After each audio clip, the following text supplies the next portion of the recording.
하겠습니다. 여호와는 의로우시도다. 그러나 내가 그의 명령을 거역하였도다. 너희 모든 백성들아 내 말을 듣고 내 고통을 볼지어다.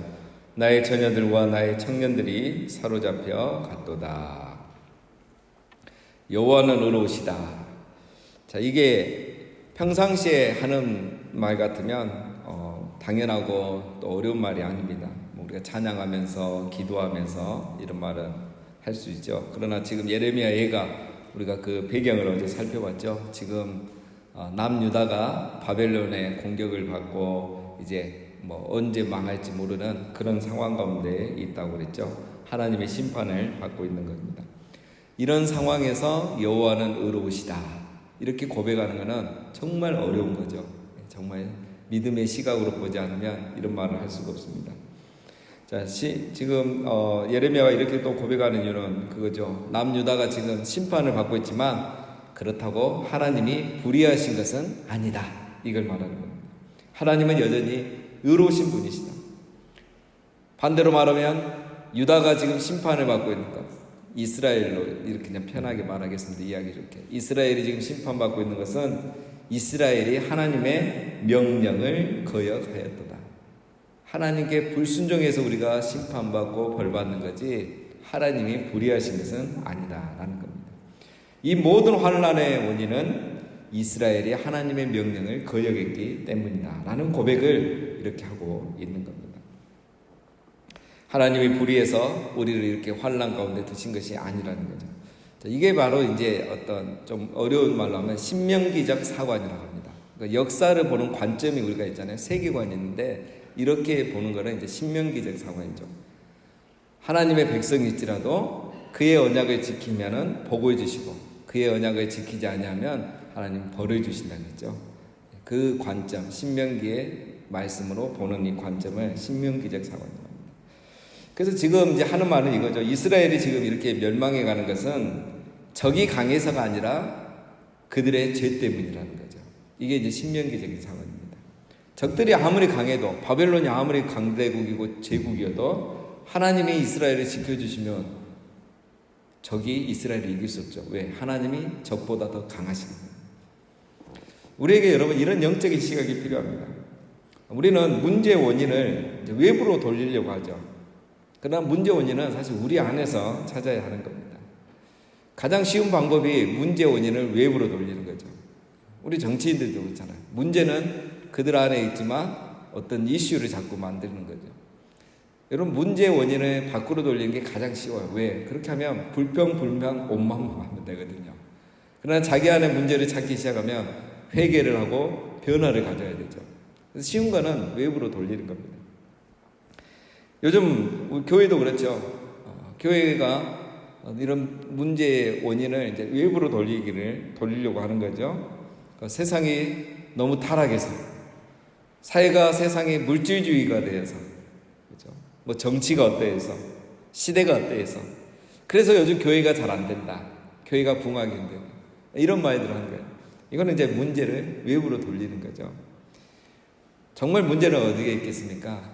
우리가 교회가 하나님을 사랑하지 않고 교회가 세상과 구별되지 않고 교회가 세상을 멀리하지 않기 때문에 그래서 오늘의 교회 안에 문제들이 있고 오늘의 교회의 모습이 그런 거죠.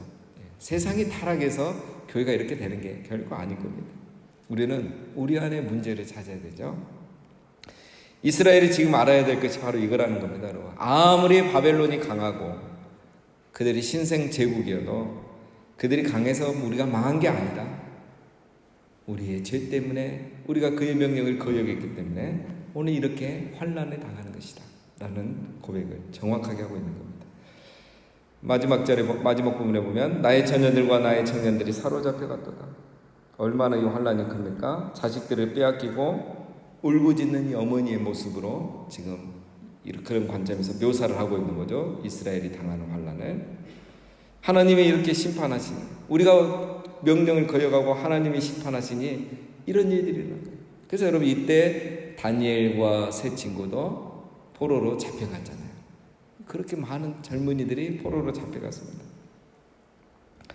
이렇게까지 하나님이 계속 경고를 주고 하는데도 이스라엘이 회개하지 않으니까 결국 바벨론의 3차 공격에 의해서 주전 586년에 예루살렘이 함락되죠. 그렇게 해서 이스라엘이 역사에서 일단 사라지게 된 겁니다.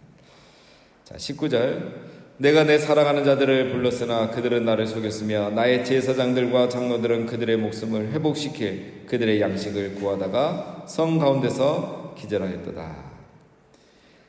자, 내가 내 사랑하는 자들을 불렀으나 그들은 나를 속였으며, 자, 여기서 내가 내 사랑하는 자들은 이스라엘이 의지하는 것들을 말합니다. 이스라엘이 의지했던 것들. 그런데 환란이 막상 시작되니까, 전쟁이 시작되니까 아무도 자기들에게 도움이 되지 않다는 거예요. 그들이 하나님 대신 의지했던 것들이 많이 있었죠. 우리가 이제 역사서를 보면 알 수 있죠. 이방 나라와 동맹을 통해서 어떤 위기들을 이겨내려고 했었죠.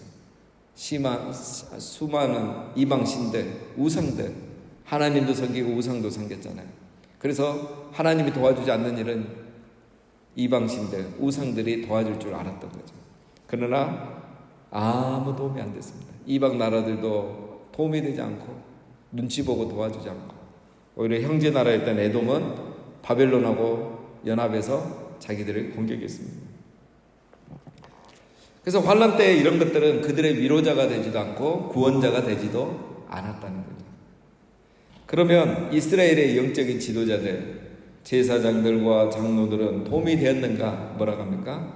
그들도 자기 목숨만 살려고 양식을 구하러 다니다가 결국 구하지 못하고 성 안에서 죽더라는 거죠. 그러니까 지도자들도 존경받지도 못하고 자기 살 길만 생각하다 결국은 죽었다는 거예요. 그러니까 믿었던 것들이 아무런 도움이 되지 않고 또 신뢰했던 지도자들은 다 자기 살기 바빠서 그렇게 해서 하다 죽었다는 거예요. 지금 이스라엘의 상황을 말하고 있는 거죠. 20절. 여호와여 보시옵소서. 내가 환난에 당하여 나의 애를 다 태우고 나의 마음이 상하오니 나의 반역이 심히 큼이니이다. 밖에서는 칼이 내 아들을 빼앗아가고 집안에서는 죽음 같은 것이 있나이다. 여호와여 보시옵소서. 기도가 간절해지죠. 18절과 비슷한 고백입니다. 먼저 죄를 인정하죠. 오늘 우리가 환난에 당하는 것은 그들의 반역이 심히 크기 때문입니다. 우리가 반역했기 때문에, 그것도 크게 반정했고 계속 불순종했기 때문입니다. 그래서 이스라엘이 지금 그들의 죄 때문에 하나님께 벌을 받고 있다고 예레미야는 그걸 시인하고 죄를 고백합니다. 우리의 죄가 커서 벌도 큽니다. 이렇게 고백하죠. 그래서 어떤 벌입니까? 보면 적들이 와서 자녀들을 빼앗아가고 포로로 잡아가고, 그 다음에 잡아가지 않으면 집안에서는 가족들을 죽이는 거예요. 죽음이 집안에 있는 거예요. 민간인까지 죽이고 또 젊은 사람들은 포로로 잡아가고 이런 일이 있는 거죠. 그래서 시인이 너무 마음이 아픕니다. 하나님께 기도합니다. 하나님 이제 적을 심판해달라고. 21절이죠. 21절. 그들이 내가 단식하는 것을 들었으나 나를 위로하는 자가 없으며 나의 모든 원수들은 내가 재난당하는 것을 듣고 주께서 이렇게 가신 것을 기뻐하나이다.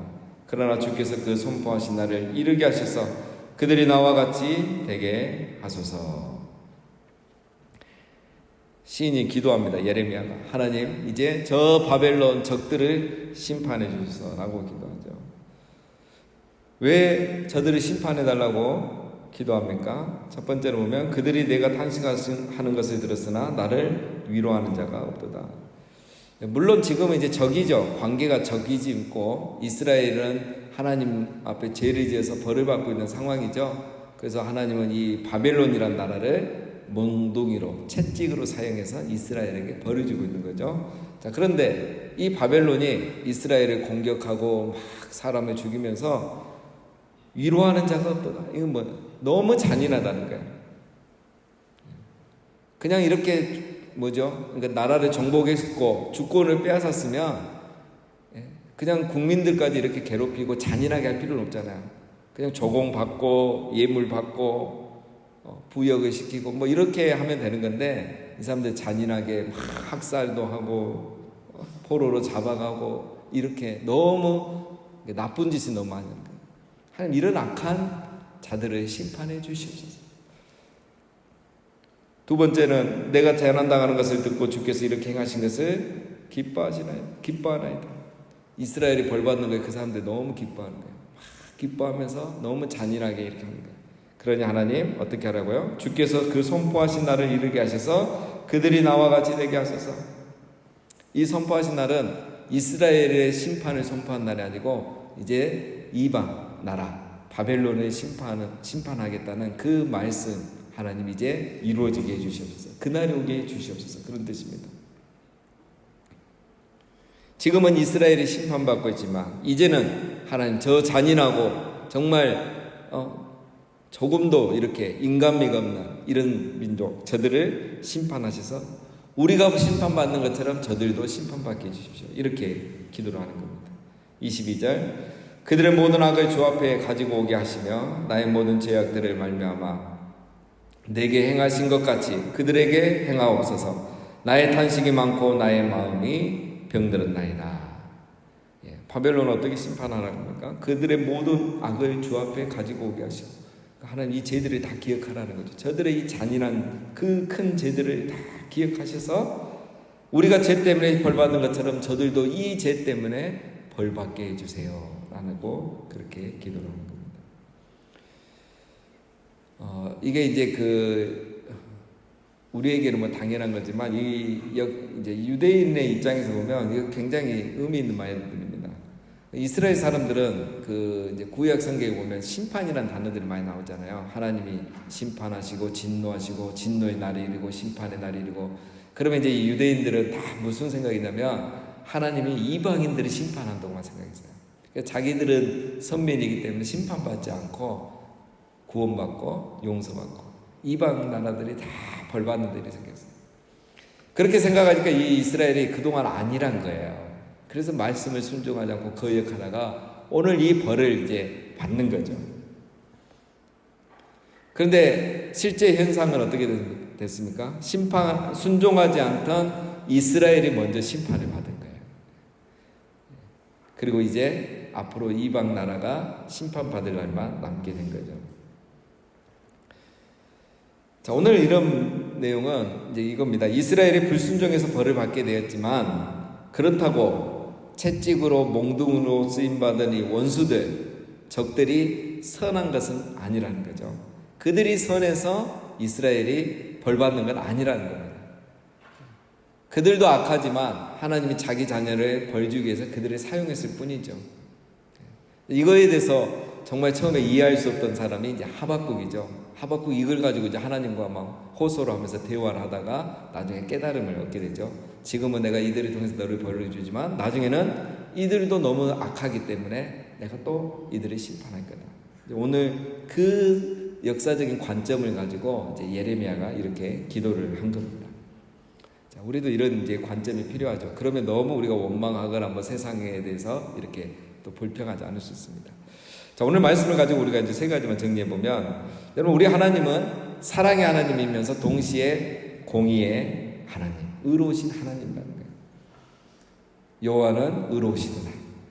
이스라엘을 살아가지만 의로우신 하나님은 그들이 불순종하면 공의대로 벌을 주신 하나님입니다. 우리 하나님은 은혜를 베푸고 사랑을 베푸실 때는 받을 자격이 없고 또 그렇지라도 넘치도록 이렇게 사랑과 은혜를 베풀어 주시죠. 그러나 벌을 주실 때는 그 죄만큼 또 하나님이 벌을 주시는 거예요. 하나님은 의로우시기 때문이죠. 그래서 지금 이런 상황이 된 겁니다. 그러면 두 번째, 우리는 이 환난 중에 어떻게 기도해야 되는가? 첫 번째는 자기 죄를 인정해야 됩니다. 오늘 예레미야가 이걸 하고 있는 거죠. 죄를 인정해요. 이스라엘은 죄를 인정 안 합니다. 끝까지. 그러다가 결국 이제 3차 공격에 멸망하잖아요. 우리는 절대 하나님이 버리시지 않는다. 멸망하지 않는다. 이것만 믿었잖아요. 그러나 예레미야는 아니다. 우리도 멸망할 수 있다. 왜? 우리가 죄를 계속 짓고 있기 때문에. 순종하지 않기 때문에. 회개해야 된다. 이게 예레미야의 그 메시지죠. 지금 그런 관점에서 이런 기도를 하고 있는 겁니다. 의로우신 하나님은 자기 백성을 징계하시는 것이고 징계받는 백성은 당연히 죄를 인정하고 회개해야 이 관계가 회복이 되는 겁니다. 하나님은 항상 오르십니다. 그래서 우리가 회개하는 게 맞습니다.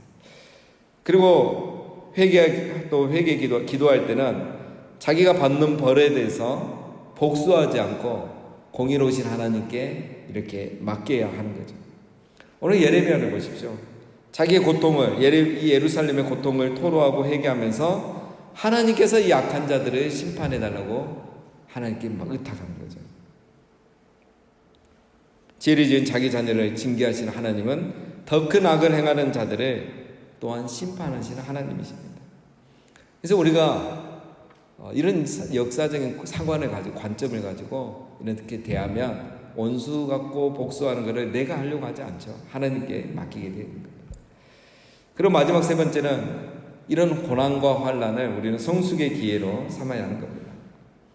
여러분, 대부분의 사람들이 다 시련과 역경이 있습니다. 왜? 우리는 늘 실수하거나 또 불순종하기 때문에 이런 환난과 시련을 다 겪게 됩니다. 없는 사람이 없겠죠. 나와 상관없이도 경험하지만 우리가 대부분 이제 죄로 인해서 이런 걸 또 경험하고 우리의 미숙함 때문에 또 경험하게 됩니다. 중요한 건 뭐냐 그러면 중요한 것은 그때 나를 돌아보고 성숙의 기회로 삼아야 한다는 겁니다. 그런데 여러분, 우리가 이제 다 시련을 겪고 고난을 겪는데 그렇다고 해서 모든 사람이 성숙해지는 건 아니라는 거죠. 왜 그럴까요? 오히려 어떤 사람은 이 환난에 당하고 고난에 당하고 시험에 당하면 더 둔감해지고 더 시험에 드는 사람이 있습니다. 왜 그러겠습니까? 자기를 돌아보지 않냐고 원인을 외부로 돌리기 때문에 그래요. 그러면 시험과 환난, 이게 뭐 이유 없이 당했던, 다른 사람 때문에 당했던, 뭐 국가적인 문제 때문에 당했던, 코로나 때문에 당했던, 또 자기의 죄, 불순종 때문에 당했던 그 상황에서 원인을 자꾸 외부로 돌리기 때문에 자기를 성숙할 기회가 사라져버리는 거죠.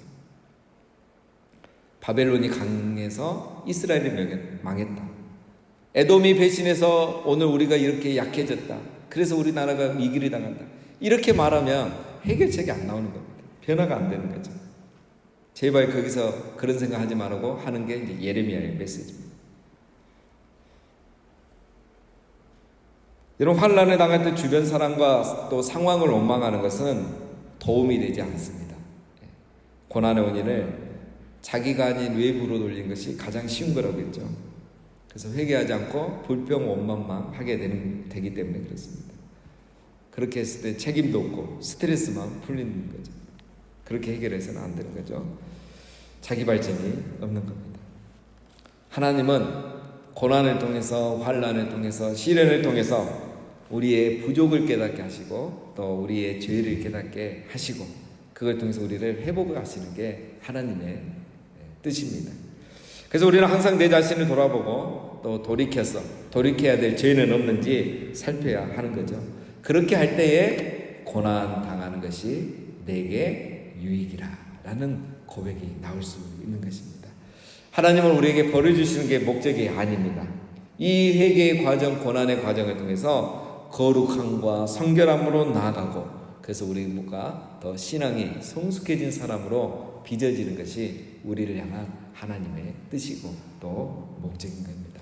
항상 우리 자신을 살피고 또 회개할 것은 회개하고 돌이킬 것은 돌이켜서 항상 성숙함으로 나가는 우리 모두가 다 되시기를 주님의 이름으로 축원드립니다.